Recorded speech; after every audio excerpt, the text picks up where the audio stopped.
So today we're going to be going over the process of installing an interior door handle. And along the way, we're going to talk about some quick tips that are going to make the process a lot smoother, as well as a few common mistakes you can avoid. So today we're installing a Kwikset bed and bath. This is going in the bedroom here. Difference here on the bed and bath versus the closet is your lock. So you have a locking mechanism on there. Doesn't really change the install that much. Just has a little bit of the mechanism inside is just a little bit different. I'm installing this on a new door. So if you're installing this in an existing door, the process really doesn't change that much. You might just have a little bit of difference here on the latch plate and stuff that you're using.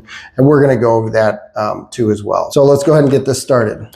Now, I like to start with the latch here. And if you get a new one, you're going to notice that there is no cutout here for this plate. So in most cases, you can actually remove it. Again, depending on the style, depending on the brand, it's going to change a little bit. Some of them you twist off. But the Kwikset here, to remove that, all I'm going to do is take a flathead screwdriver, put it in there, and twist that up like that. And this plate will pop right off, and this thing slides off the bottom. Then in the kit there, you're going to have this thing, and this will fit inside here. So we're going to put this on, and you'll see there's only one way it goes on. And then push that down, and you'll see there's a couple holes there. That's where it latches in place. Now, also the other thing we want to do, I usually stick the latch up here. We want to center this in the hole. So before you put this in, get it flush up to the edge here, and you can see that it's not centered. It's not off by a lot, but we need to extend this back. And again, depending on the lock, there's going to be a few different ways. Some brands you twist, and it'll pull this out. This brand, a Kwikset here, we're going to take this lever here, and we'll slide it down like that, and it'll extend this out. And then just put it back up there, and you'll notice now we're right in the center, and that's where we want to be. And we're going to take our mechanism, and this side is going to point towards the outside of the door. Slide that in as far as you go. Now, if it's a new door like this, a lot of times this hole can be kind of tight. So if you have a screwdriver, you can tap this in. You want to tap it hard enough that this thing goes back, and then you tap the actual ring here. Or take a shim like this, push this in, and tap it with a hammer. Don't ever just tap it like this with the hammer, because we do not want to damage this. We don't want to damage the mechanism inside. So again, you always want to have a shim or some kind of wood or something, or just use, again, rubber mallet or something like that. But then just tap that in and get that flush here.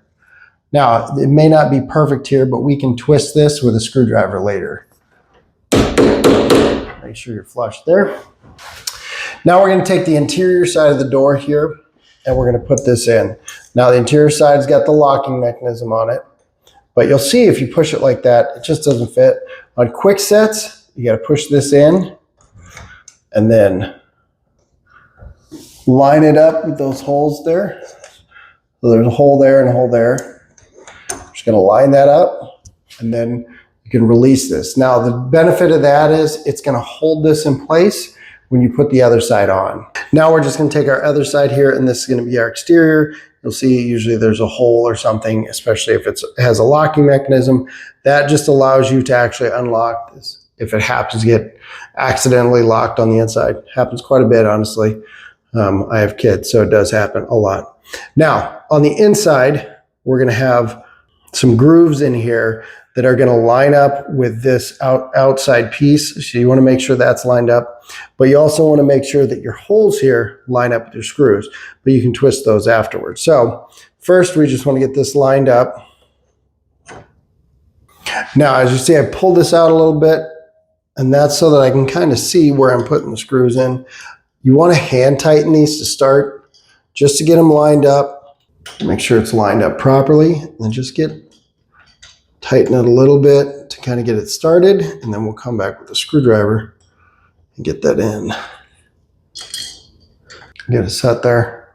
Now, my preference on this is not to use a drill. Definitely not an impact wrench, because that's just way too much. for those. But if you have a drill, you can just turn it down low. I like to use a little 4-volt, 8-volt screwdriver. This is the DeWalt one. I really like this, and then I put a long bit on it. That way the actual screwdriver is not in the way. But this is just a little 8-volt. Line that up, turn it, and there you go. Works great. And then the other side, tighten it up. This does not need to be, it really only needs to be hand tight because we want to be able to make sure we can turn this. If you over tighten this, it's going to bind and it's going to make it really difficult to actually turn this. Now we can move on to the latch plate here. And this is a new door and new latch plate, so it should fit no problem. If it doesn't fit, maybe it's a little high, or maybe it's just a little bit too tight, we just need to take our utility knife, score along this here, and then knock that out with a chisel or a screwdriver. But pretty easily you can expand this out a little bit. Otherwise, there are some kits if you don't have that cut out. Now, if you got a newer door, it's probably made out of particle board or something like that. And putting a screw in, probably not going to be a problem. But if it is a solid wood door here, I do recommend pre-drilling it first, just so you don't split it out. And it never hurts to do anyways. But you don't need like a big drill bit or anything. You just need something to start it. So that's literally 1/16 bit. And you just kind of give it a little hole, and then that'll just make your screw go in just a little bit easier. There's really not a lot of power in these little screwdrivers, but it's definitely enough to get that in. So again, these are great just for this situation. Now, another thing you can do in here is we can adjust this little strip there, and it kind of helps to make this hole a little bit smaller. So maybe your door closes and it rattles a little bit. We can pull that out and tighten this up so that it doesn't move around as much.